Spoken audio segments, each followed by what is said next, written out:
एक बार की बात है, मोहन नाम का एक आदमी एक बड़े से घर में अकेला रहता था।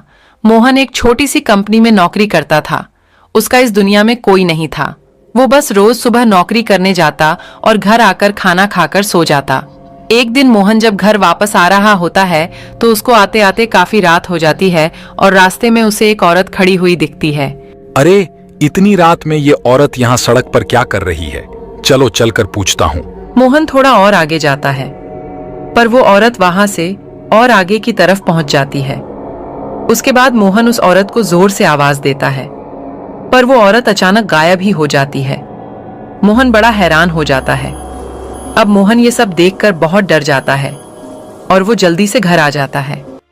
मोहन जैसे ही घर पहुंचता है तो उसकी आंखें फटी की फटी रह जाती हैं। वही औरत उसके घर के दरवाजे पर खड़ी होती है। मोहन थोड़ा आगे बढ़ता है। उस औरत के बड़े ही लंबे लंबे खुले बाल होते हैं, बड़ी बड़ी सुंदर आंखें, और जब वो बोलती है तो एकदम मीठी आवाज। क्या ये घर आपका है? हाँ, मेरा घर है, पर आपको तो मैंने रास्ते में देखा था, फिर आप अचानक ही गायब हो गए। जी नहीं, बस वो अचानक वहां से चली गई थी क्योंकि रात बहुत हो रही थी और आप मेरी तरफ आ रहे थे तो मैं डर गई और वहां से फटाफट भागी। अच्छा, तो ये बात थी, पर मैं ऐसा आदमी नहीं हूँ, तो आप मुझ पर पूरा भरोसा कर सकती हो। हाँ, मुझे भी ऐसा ही लगता है कि आप एक भले आदमी हैं और अच्छा हुआ कि मैं यहाँ पर आ गई। क्या मतलब? मैं तो आपको जानता भी नहीं। जी, वो मैं अपने गांव से आज ही आई हूँ। यहाँ मेरी मौसी रहती है तो बस उनके भरोसे यहाँ आ गई थी। यहाँ कोई नौकरी कर लूंगी और उनके पास रह लूंगी। अच्छा, तो फिर यहाँ कैसे? बस क्या बताऊं, उन्होंने तो मुझे साफ शब्दों में जाने के लिए बोल दिया कि यहाँ उनका ही गुजारा नहीं है, तो वो मुझे कैसे रख सकेंगे, और घर भी छोटा है। बस फिर मैं तुरंत वहां से निकल गई और उन्होंने मुझे रोका भी नहीं। तब से अपने रहने के लिए किराए पर घर ढूंढ रही हूँ। ये तो आपके साथ बहुत ही बुरा हुआ। तो फिर आप यहाँ कैसे आई? अरे बस, जब आपसे डरकर भागी तो रास्ता ही भटक गई और अपने आप यहाँ पहुंच गई। फिर मैंने इस घर के बाहर एक बोर्ड देखा जिस पर लिखा था कि एक किराएदार की जरूरत है, तो मैं बड़ी खुश हो गई।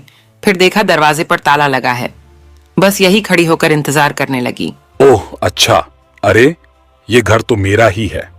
दरअसल इस घर में मेरे अलावा कोई नहीं रहता। अब मेरी नौकरी भी ऐसी नहीं कि मैं बहुत कमाता हूं और ये खाली घर काटने को दौड़ता है।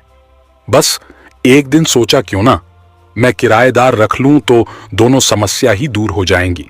तो बस समझ लीजिए आपकी ये समस्या दूर हो गई। आप मुझे अपना किराएदार रख लीजिए। मोहन ये सुनकर बड़ा ही खुश हो जाता है। मन ही मन वो सोच रहा होता है कि वाह, इतनी सुंदर लड़की अब मेरे साथ इस घर में रहेगी। वो इतने सालों से अकेला एकदम बोरिंग जिंदगी जी रहा था, पर अब सब बदल जाएगा। मोहन इतना खुश होता है कि उसकी खुशी उसके चेहरे से साफ झलक रही होती है। वो बड़ी खुशी खुशी बोलता है, आओ ना, अंदर आओ, अपना कमरा देख लो। दोनों अंदर जाते हैं और फिर मोहन उस औरत को उसका कमरा दिखाता है। जी सच में बड़ा ही अच्छा लग रहा है यहाँ तो। आपका बहुत बहुत शुक्रिया। वैसे मैं आपको कुछ काम मिलते ही किराया दे दूंगी। अरे आप मुझे शर्मिंदा मत करो। अच्छा, ये सब छोड़ो और अपना नाम तो बताओ। हमने इतनी बातें कर ली और मुझे तुम्हारा नाम तक नहीं पता। जी, मेरा नाम मोनिका है। और आपका? मेरा नाम मोहन। दोनों की अच्छी बातचीत हो जाती है। फिर मोहन अपने कमरे में चला जाता है। उस रात मोहन खुशी में बस उस औरत की खूबसूरती के बारे में ही सोचता रहता है। दूसरी तरफ वो औरत अपना कमरा बंद करके उसके बाद उस सारे पर्दे लगाकर कमरे में बिल्कुल अंधेरा कर देती है। अंधेरा करने के बाद वो बस कमरे में एक मोमबत्ती जलाती है और मोमबत्ती की रोशनी में मोनिका का चेहरा इतना भयानक चुड़ैल जैसा दिख रहा होता है। वो जोर जोर से हंस रही होती है। कितना बेवकूफ है ये मोहन, जो बिना जाने मुझे रख लिया। ये जो इतना खुश हो रहा है, इससे तो पता भी नहीं कि मैं कोई मोनिका नहीं बल्कि एक चुड़ैल हूँ। अब मैं इसी को इसके घर से बाहर कर दूंगी और हमेशा हमेशा के लिए ये घर मेरा हो जाएगा। चुड़ैल बड़ी खुश हो जाती है और बड़ी देर तक हंसती रहती है। तो उसके बाद जब उसे लगता है कि मोहन अब गहरी नींद में सो चुका होगा, तो चुपके से बाहर जाती है। वो पूरे घर को बड़ी अजीब तरह से देख रही होती है। फिर चुड़ैल एक आखिर के कमरे की तरफ जाती है, जो उस घर का सबसे बड़ा और सुंदर कमरा होता है, पर उसमें ताला लगा होता है। इस आदमी ने इस कमरे में ताला क्यों लगा रखा है? अब मैं इसकी चाबी कहाँ से लाऊं? मुझे कैसे भी इसकी चाबी लेनी होगी। मुझे तो यही कमरा चाहिए। चुड़ैल गुस्से में वहां से चली जाती है और अपने कमरे में जाकर दरवाजा बंद कर लेती है। पूरी रात के बाद अब एक नई सुबह होती है। मोहन हमेशा की तरह जल्दी उठ जाता है। वो रसोई में अपने लिए कुछ बनाने जाता है, पर वहां वो मोनिका को पहले से खड़ा देखता है। अरे उठ गए, तुम चलो बाहर बैठो, मैं तुम्हारे लिए नाश्ता लेकर आती हूँ। तुम और नाश्ता, और वो भी मेरे लिए? ये सब की क्या जरूरत है? मैं तो खुद कुछ भी बनाकर खा लेता हूँ। अब ऐसे नहीं चलेगा जी, अब मैं आ गई हूँ ना, तो रोज बढ़िया बढ़िया नाश्ता और बढ़िया खाना मिलेगा। मोहन तो ये सब सुनकर एकदम हैरान ही रह जाता है। एक दिन पहले आई एक औरत उसका इतना ध्यान रख रही है। उसे इस बात पर यकीन ही नहीं हो रहा होता।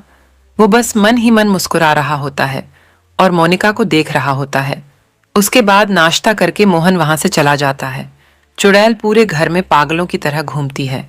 फिर जैसे ही शाम होती है और उसे लगता है कि मोहन आने वाला है, तो वो फटाफट जादू से पूरे घर की सफाई कर देती है। मोहन के आते ही वो वापस अपने मोनिका वाले रूप में बदल जाती है। फिर उसके बाद वो मोहन से कमरे की चाबी के बारे में पूछती है। मोहन बात को टाल देता है। मोहन खाना खाकर सो जाता है। उसके सोने के बाद वापस चुड़ैल बन जाती है। वो मोहन के कमरे में जाती है और चाबी ढूंढने लगती है। आखिरकार उसे एक चाबी मिल ही जाती है। वो चाबी लेकर बड़ी खुश होती है और फटाफट कमरे के बाहर निकल आती है। चाबी लेकर चुड़ैल सीधा उस आखिरी कमरे को जाकर खोलती है। कमरे में बस जाले, धूल, मिट्टी और बिखरा हुआ सामान होता है। कहाँ है, कहाँ है? यहीं तो होना चाहिए। आखिर कहाँ ढूंढूं अब मैं? चुड़ैल पागलों की तरह सब सामान इधर से उधर कर देती है और उसी चक्कर में कांच का बोतल नीचे जोर से गिरता है और उसकी आवाज सुनकर मोहन की आंखें खुल जाती हैं। चुड़ैल कांच के बोतल को उठाने ही लगती है कि उसे तभी एक पुराना बॉक्स दिखता है। चुड़ैल उसे देख बड़ी खुश हो जाती है और कांच के बोतल को छोड़ उस बॉक्स को उठाकर उसे साफ करने लगती है। मिल गया, आखिरकार मिल ही गया। इतने में वहां मोहन के आने की आहट आती है। मोहन डरता हुआ अंदर जाता है। देख इस डब्बे की तरफ और याद कर अपनी गलती। मोहन उस डब्बे की तरफ देखता है। उसमें कुछ कागज होते हैं। इस मकान की जो मेरे बाबूजी का था और तेरे बाबूजी ने हड़प लिया था, उसके बाद उन्होंने हमारे परिवार को घर से निकाल दिया। हम सड़क पे आ गए और इतने बुरे दिन देखे कि आत्महत्या करनी पड़ी। मोहन को सब समझ आ जाता है और सारी गलतियां याद आ जाती हैं। वो चुड़ैल के आगे खूब गिड़गिड़ाता है, पर चुड़ैल एक नहीं सुनती। सारी काली जादुई शक्तियां का इस्तेमाल करके वो मोहन को उन्हीं के घर के